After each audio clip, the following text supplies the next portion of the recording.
Perkenalkan, nama saya Dewi Ramawati. Di sini saya sebagai pembawa acara ya dari video yang kelompok 8 akan tunjukkan ini. Di sini saya akan menjelaskan terlebih dahulu tentang pendahuluannya, tapi sebelumnya judul yang kita ambil itu yaitu terkait tentang kepemimpinan Indonesia dalam ASEAN, upaya membangun stabilitas dan kerjasama kawasan di Asia Tenggara. Nah, sebelum masuk ke videonya, berikut adalah anggota kelompok kami. Baik, perkenalkan, nama saya Rosan Hartiati dengan NIM 202305102660. Perkenalkan, nama saya Husna Ihsania dengan NIM 296. Selanjutnya, perkenalkan, nama saya Aura Kholisatu Fahruzah dengan NIM 202305102889. Baik, sebelum mulai ke pembahasannya, di sini saya akan menceritakan sedikit tentang latar belakang topik yang kami ambil, yaitu terkait kepemimpinan Indonesia pada saat ASEAN di tahun 2023. Indonesia ini kan menjadi pemimpin ASEAN ya pada tahun 2023. Nah, kepemimpinan Indonesia ini kan membawakan harapan yang besar begitu. Nah, karena Indonesia ini sudah sering dianggap sebagai pemimpin utama di ASEAN oleh komunitas internasional. Nah, salah satu fokusnya Indonesia ini tuh terkait keamanan laut. Kenapa? Karena kan sebagian besar negara Indonesia ini kan terdapat oleh maritim lautan ya. Laut ini kan sangat penting kan bagi Indonesia. Nah, baik sebagai sumber daya alamnya maupun juga sebagai penghubung antara pulau-pulau di seluruh negeri. Nah, untuk menjaga keamanan laut, Indonesia ini tuh membuat yang namanya ASEAN Coast Guard Forum atau ACGF. Nah, forum ini tuh dibuat dengan tujuan untuk memperkuat kerjasama antara negara-negara ASEAN itu untuk menjaga keamanan di area kawasan kita ini. Nah, pertemuan pertama ACGF ini diadakan di Indonesia pada November 2022 dan dihadiri oleh hampir semua negara anggota ASEAN. Jadi, dengan kepemimpinan Indonesia di tahun 2023-nya, kita ini kan sudah punya peluang besar untuk mendorong agenda keamanan maritim dan memperkuat posisi ASEAN di dunia. Lalu, penguatan ACGF ini kan tidak hanya untuk membantu menjaga keamanan di laut ya, tapi juga kan untuk memperkuat persatuan dan juga sentralitas ASEAN.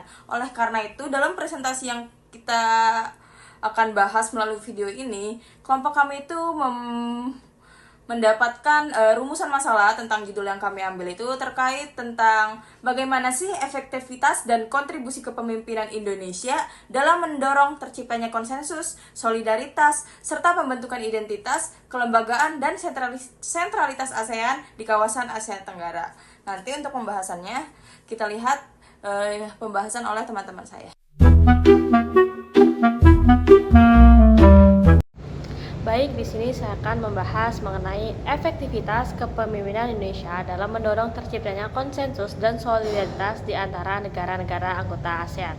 Indonesia menunjukkan efektivitas kepemimpinan yang cukup signifikan dalam mendorong terciptanya konsensus dan solidaritas di antara negara-negara anggota ASEAN, meskipun menghadapi berbagai tantangan struktural dan juga geopolitik yang kompleks. Pada masa kepemimpinan Indonesia di ASEAN pada tahun 2023, Indonesia berhasil memfokuskan agenda pada isu-isu strategis seperti keamanan laut, transformasi digital, energi berkelanjutan, dan juga pemulihan ekonomi pasca pandemi. Indonesia juga menginisiasi kerjasama regional yang lebih kuat, misalnya melalui pengembangan infrastruktur energi seperti ASEAN Power Grid dan juga Trans-ASEAN Gas Pipeline, serta mendorong kolaborasi lintas sektor seperti keuangan dan kesehatan untuk menghadapi pandemi dan situasi darurat. Meskipun demikian, beberapa isu penting seperti komitmen bersama terhadap energi terbarukan dan pengurangan emisi karbon masih kurang mendapat perhatian yang cukup, yang menunjukkan adanya keterbatasan dalam mencapai konsensus yang lebih progresif di ASEAN.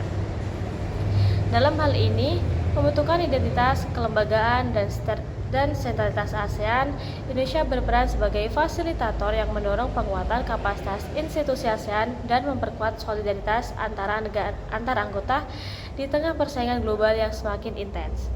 Indonesia mengupayakan agar ASEAN tetap menjadi pusat pertumbuhan ekonomi dan kawasan yang resilient dengan menekankan kepentingan integritas ekonomi digital, inklusi keuangan, serta pembangunan keberlanjutan.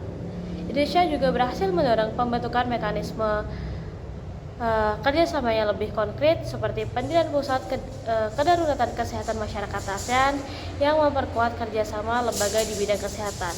Namun, efektivitas kepemimpinan Indonesia masih dibatasi oleh sistem konsensus yang mengharuskan kesepakatan semua anggota sehingga inovasi dan perubahan kelembagaan berjalan lambat. Indonesia juga tetap menjadi pemimpin de facto ASEAN yang mampu menjaga stabilitas dan mendorong solidaritas. Tetapi pencapaian konkret dalam penguatan identitas dan sentralitas ASEAN masih memerlukan komitmen dan kerjasama yang lebih intensif dari seluruh anggota. Perkenalkan, nama saya Husna Ihsania dengan NIM 296.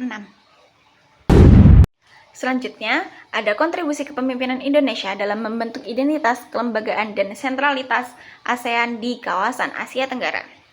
Sebagai negara dengan posisi geografis, politik, dan ekonomi yang menonjol, Indonesia secara konsisten mendorong ASEAN menjadi komunitas yang damai, stabil, dan berlandaskan pada prinsip-prinsip seperti non-intervensi, konsensus, serta penghormatan terhadap hukum internasional. Identitas ASEAN sendiri sebagai kawasan yang inklusif dan netral dari dominasi kekuatan besar turut diperkuat melalui inisiatif Indonesia seperti ASEAN Outlook on the Indo-Pacific yang menekankan pentingnya keterbukaan dan kerjasama berdasarkan kepercayaan. Dalam hal kelembagaan sendiri, Indonesia aktif memperkuat struktur dan mekanisme kerjasama pertahanan dan juga keamanan melalui keterlibatan dalam forum-forum seperti Expert Working Group, latihan militer gabungan, dan penanganan bencana. Indonesia berkontribusi langsung terhadap peningkatan kapasitas kolektif ASEAN. Selain itu, Indonesia juga memainkan peran penting dalam perumusan kebijakan strategis seperti Piagam ASEAN dan Cetak Biru Komunitas Politik Keamanan ASEAN, yang menjadi dasar penguatan intuisi ASEAN sebagai organisasi berbasis aturan. Di tengah meningkatnya vitalitas negara-negara besar di kawasan Indo-Pasifik, Indonesia mengambil posisi sebagai penengah dan penjaga keseimbangan dengan pendekatan diplomasi aktif dan prinsip non-blok. Indonesia berupaya memastikan agar ASEAN tidak terjebak dalam kepentingan eksternal, tetapi tetap menjadi poros utama dalam pengelola isu-isu kawasan. Upaya ini menunjukkan peran kunci Indonesia dalam menjaga sentralitas ASEAN agar tetap solid, mandiri, dan berpengaruh dalam menghadapi dinamika geopolitik yang semakin kompleks. Intinya, kepemimpinan Indonesia tidak hanya mengarah kepada ASEAN untuk lebih adaptif terhadap tantangan zaman, tetapi juga memperkuat posisi sebagai aktor utama dalam menjaga stabilitas dan keamanan regional. Kepemimpinan Indonesia dalam ASEAN pada tahun 2023 itu memainkan peran krusial dan efektif dalam mendorong terciptanya kesepahaman bersama, kemudian solidaritas, dan posisi sentral ASEAN di wilayah Asia Tenggara. Jadi Indonesia sebagai negara maritim terbesar di kawasan itu dia memfokuskan inisiatifnya pada keamanan laut dengan mendirikan dan memimpin ASEAN Coast Guard Forum dan yang menjadi platform utama untuk kerjasama dalam menjaga keamanan perairan dan stabilitas regional. Kemudian melalui ACGF itu, Indonesia berhasil memperkuat mekanisme dialog, pertukaran informasi, dan koordinasi antar negara anggota dalam menghadapi tantangan seperti penangkapan ikan ilegal dan pelanggaran wilayah laut. Kemudian selain itu, Indonesia juga aktif dalam mengupayakan peningkatan kapasitas dan efektivitas ASEAN secara kelembagaan dengan memperkuat sekretariat ASEAN serta mengembangkan berbagai kebijakan strategis yang memperkokoh identitas ASEAN sebagai komunitas yang inklusif, damai, dan berlandaskan prinsip non-intervensi serta konsensus. Kemudian dalam menghadapi dinamika geopolitik di kawasan Indo-Pasifik, Indonesia juga berperan sebagai mediator dan penjaga keseimbangan agar ASEAN tetap menjadi pusat utama dalam pengelolaan isu-isu kawasan sekaligus menjadi penjaga posisi sentral ASEAN yang kuat, mandiri, dan berpengaruh.